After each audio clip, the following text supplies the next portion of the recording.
All right, let's get started with Dave Woods from Bruin Report. Hey, Carl, how you doing? I'm doing good, Dave. How are you? I'm doing well. It seemed like a lot of the successful pressure you guys got last year came off of blitzes when you were sending extra guys. How much of a priority has it been this offseason to get a little bit more out of the base, out of four-man rushes? As far as our scheme, it's just been a scheme that has been doing, so we're just going to keep going after it and continue to blitz whenever we need to and feel like. When you initially committed to UCLA, could you have ever foreseen just playing this consistently up on the line of scrimmage?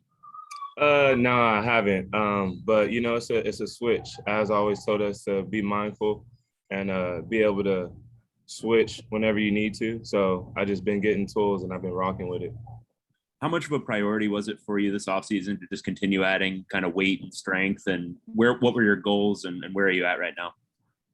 It's been a big goal to gain weight, but for the team, if I'm going to be on the line, I got to gain weight. So just doing it for the team, anything I can for the team. So, yeah, it has been a big push for this year. Thanks, Carl. Thank you. Let's go to Sam Connon from SI. Hey, Carl, how's it going? I'm doing good, Sam. How are you?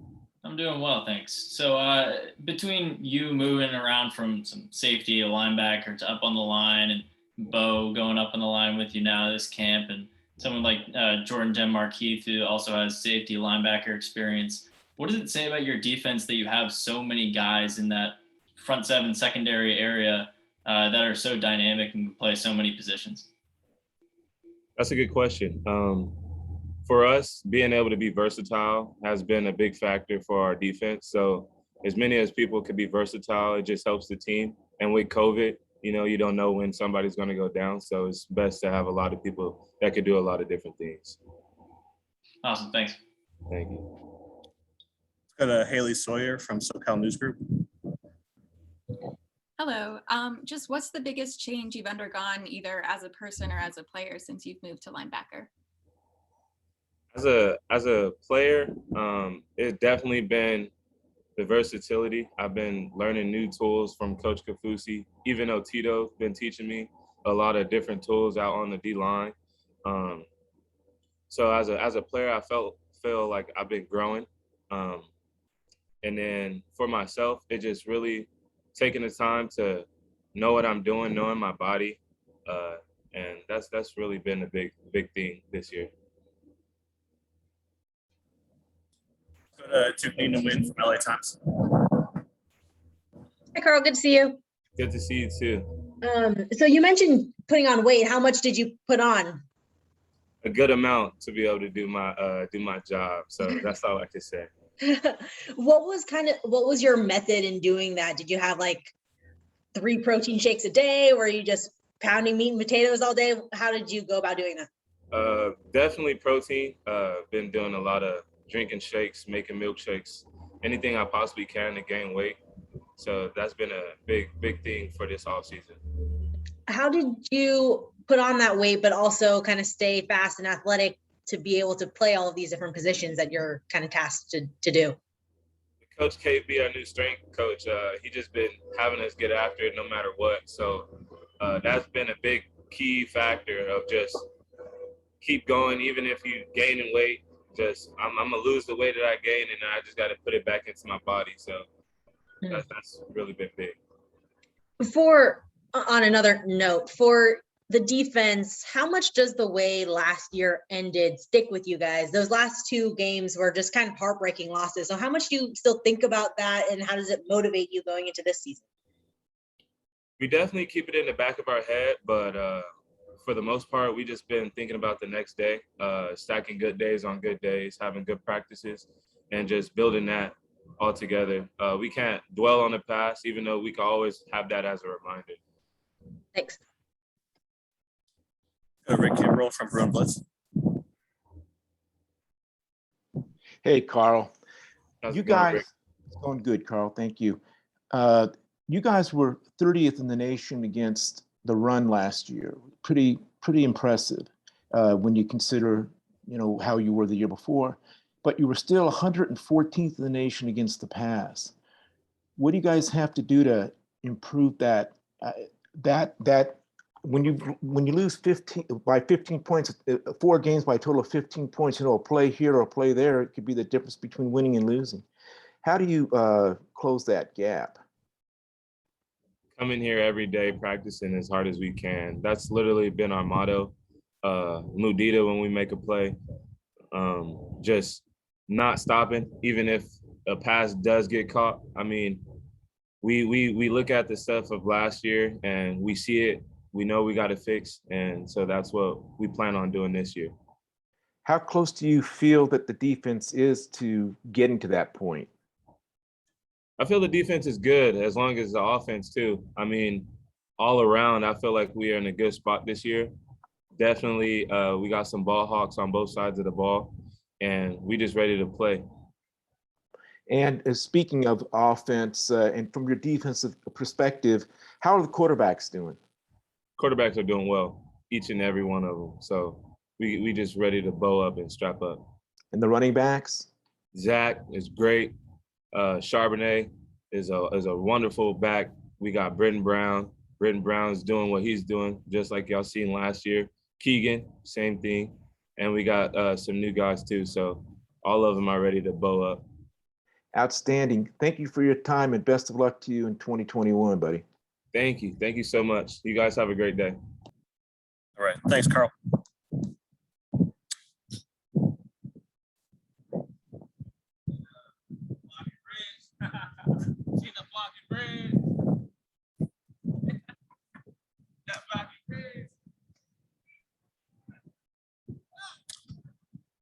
All right, we're now joined by Shea Pitts.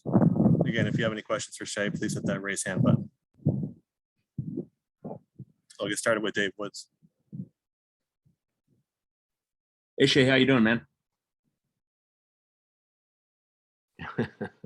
What's up, Dave? Sorry about that. How you doing? I'm doing great. How are you doing? I'm doing well, doing well. So from what we can tell, it still looks like you're playing mostly at that striker position. Is that accurate? And are you moving into any other roles in the defense right now?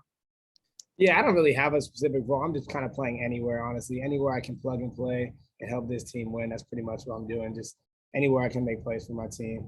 It can kind of play anywhere. It's nice. You can be really versatile and hop in a bunch of different positions. How fun is it to play in this defense with just how many guys can rush the passer depending on the call? Like how much fun is it to be part of something that's so active and aggressive? Man, it's a lot of fun, especially when you got guys like Quantrez Knight. That's my guy. He just brings so much juice to practice every day. We in the dog days of camp. Everyone's tired. Then I'll just hear Quantrez will push me, be like, "Shea, you ready to go?" I'll be like, "Yeah, I am ready to go." So got guys like that, and you got guys pass rushing. Otito, you feel really comfortable when you look up. You have Otito. You got Daytona Jackson. You got Mitch Agude all rushing after the passer. It makes your job in the back end when you're there a lot easier. So it is really fun. We got guys that play with energy, and I've been on teams here in the past that have been it's a little dull. Everyone's a little dull, but everyone here is very, like, they're characters, and it's fun to run around and play with these guys. So I'm having a good time playing in practice every day. Even though when you're the dog days of camp and everyone's tired, it's not bad. Awesome, Shea. Thanks. No problem. Thank you. Go to Tony Saracusa from Last Word. Shea, what's going on? What's up, Tony? How you doing? All right, man. How are you? Good. Hey, so earlier today, Coach called this a get-to team instead of a have-to team. You get to go out and practice. Is that what you're feeling out there?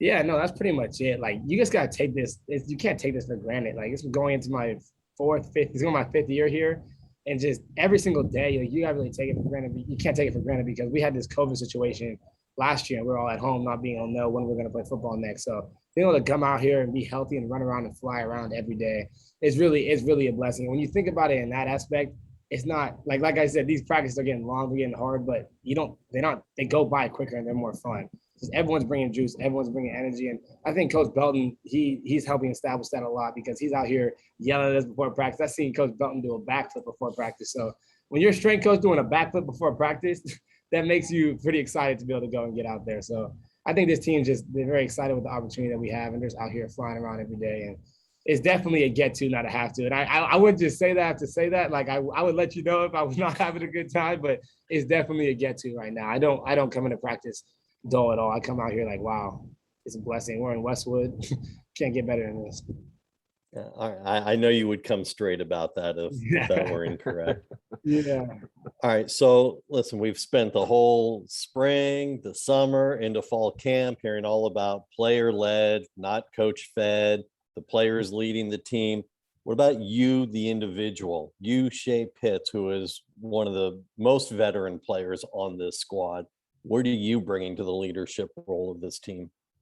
Yeah, so with myself, it's more like I'm not going to be on the field as much yelling and screaming around guys, being as vocal on the field type guy, but I'll be the type of thing where I'll see someone having a bad day and I'll pull them over to the side and talk to them in the locker room. I'll talk to them in the field and give that little talks. Like if you see a kid that you know is not getting as many reps as he wants at practice and you know he's down about it, I'm not going to be on the field screaming and yelling at him. That's just not who I am. I'm going to go talk to him in the locker room and tell him and attack how he can get better and how he can get more reps and to not really complain and what he can do to help that, because I've been in that position before when I was younger. Like I wasn't getting reps in practice like I wanted to, and things just weren't going my way. So I know what to say, and I know how those young kids are feeling, because a lot of young guys get here and they expect it to be like a movie. They expect to get here and start as a true freshman, when and the reality is that's just not it. So being able to talk to those younger guys and kind of getting guys to understand like what the process is on the low and like less vocal on the field, that's kind of where I've been at. Now, obviously, with the expectations are much higher for this team because it's one of the most experienced teams in the country. How do you guys deal with that, knowing that, you know, another season like last year it's gonna be tough for people to swallow? They're expecting a lot more wins. Yeah, I think less on the expectation side, we're just more together this year. Like last year, I was playing with guys that we were pretty close, but I met a lot of those guys that I was strapping up with on the field like 2 months before that. So like we got a lot of new guys who's coming in, and now we had a year of training together. And the losses last year, losing 4 games by a combined total of 15 points, that hurts. Like you really have to do some self-reflection. But when you lose like that and you suffer through that hurt together, it allows you guys to really grow and understand it. Like I'm out here in the locker room after the SC game, just hurting, but like we remember that hurt. We knows what it feels like. So that builds us together. And this year we know all each other. We're really well put together. And it's like we took all that hurt and all that pain that we've kind of dealt with through last year, and we learned from it. And now we're putting it all together. We all know each other really well, so we can fly around and really play with each other. I know my teammates on an extreme level now, so the bond on the field hits way different, and just the experience we have just from our bond is a lot different now. So I think that's going to be able to push us moving forward. And we're just going to take it game by game. So we're not going to think, oh, we got to win this amount of games. We're going to play each game and try to go 1-0 every week and then go from there. Thanks for your time, Shea. No problem. Thank you. Let's go to Sam. Hey Shea, how's it going, man? Sam, what's up? Not much. So a couple of weeks ago, you were named to the watch list, the preseason watch list for the Werfel Award for Community Service Leadership. How much pride do you take in that, and what was your reaction to hearing that?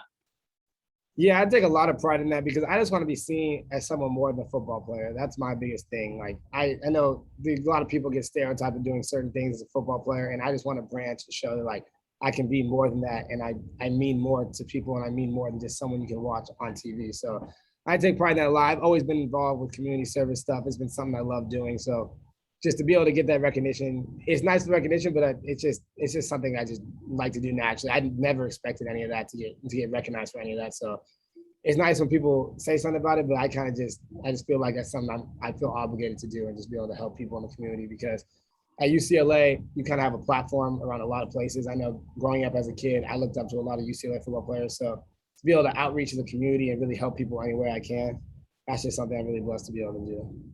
How did your team react to that, or just generally with your community service record? Did your teammates congratulate you? Do they follow you? Do your coaches talk to you about that at all?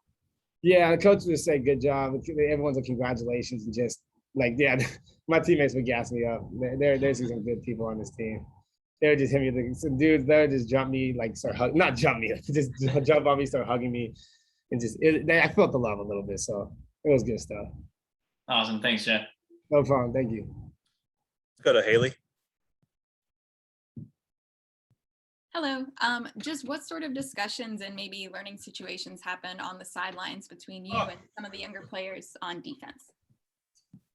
Yeah, it's just a lot of things. It's just something we'll do a little bit wrong with their technique, but it's mainly just their mindsets and what they're doing. So it's mainly like, let's just say, like I said, if they're not getting as many reps as they want to in practice, or they're upset about something going on the field, you kind of just got to break it down, let them see the bigger picture and know what's going on in their heads pretty much. So it's less like what's really going on the field, but it's more just to see the bigger picture and being able to understand what your role is to keep people motivated, because it's all it takes is for one person. We need every single person on this team. I don't know how many people we have, but I think it's like 100, and it's a lot of people.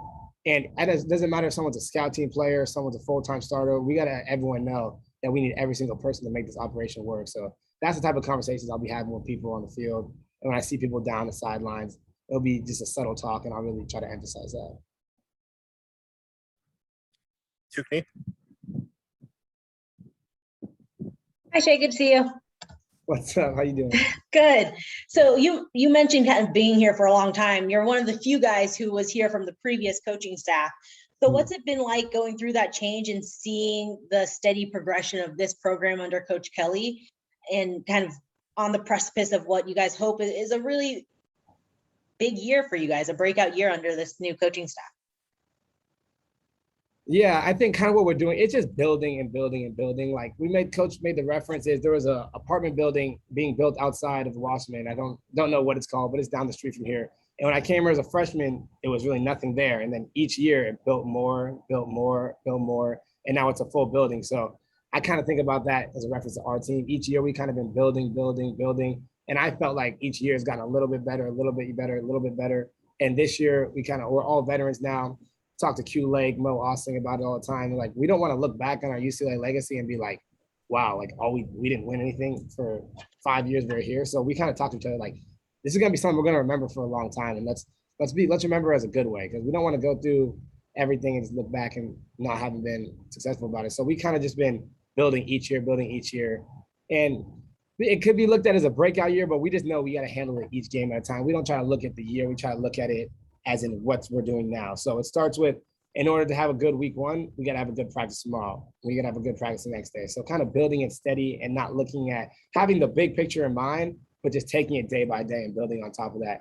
And eventually we'll have the apartment buildings like we're built up outside of here. So, but I'm confident what we got going on. Like we got our practice 30 minutes ago. Mo Austin's on the field right now doing extra work. We just got guys that just love the work. I seen Devin Kirkwood doing extra work on the field too. So the fact, like, I keep saying this, but I've never seen 20, 30 minutes after a hard, long practice, you got guys still doing extra work still. So it's just crazy the way people have elevated and just people see other people working and just keep elevating. So I'm excited. I think the results will take care of itself as long as we take care of us.